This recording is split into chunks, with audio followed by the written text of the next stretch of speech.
शेतकरी मित्रांनो, कर्जमाफीचा मार्ग आता मोकळा झालेला आहे। कारण सहकार विभागाने जी काही शेतकरी आहेत थकीत असतील, नियमित कर्जदार असतील, याची सगळी माहिती गोळा केली होती।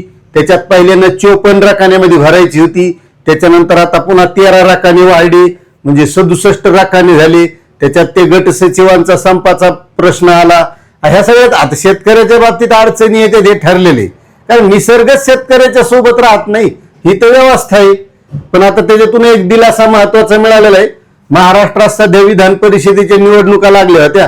आता या आचारसंहितेमध्ये बऱ्याच जणांना प्रश्न पडला होता, म्हणजे शेतकऱ्यांनाच नाही तर नेत्याला सुद्धा प्रश्न पडला होता की आता या आचारसंहितेमध्ये आपल्याला हे कर्जमाफीचं राबवता येतं का नाही काय माहित। कारण सगळा डाटा रेडी आहे, सगळं रेडी आहे।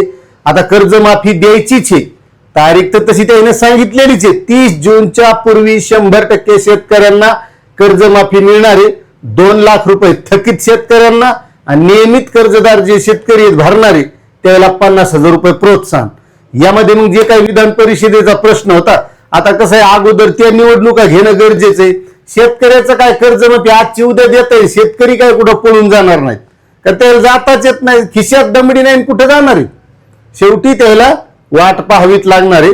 मग आता हे विधान परिषदेच्या निवडणुका होत्या, तर आता निवडणूक आयोगानं सांगितलंय की राज्य सरकारला ही कर्जमाफी राबवायला कोणत्याही प्रकारची अडचण नाही।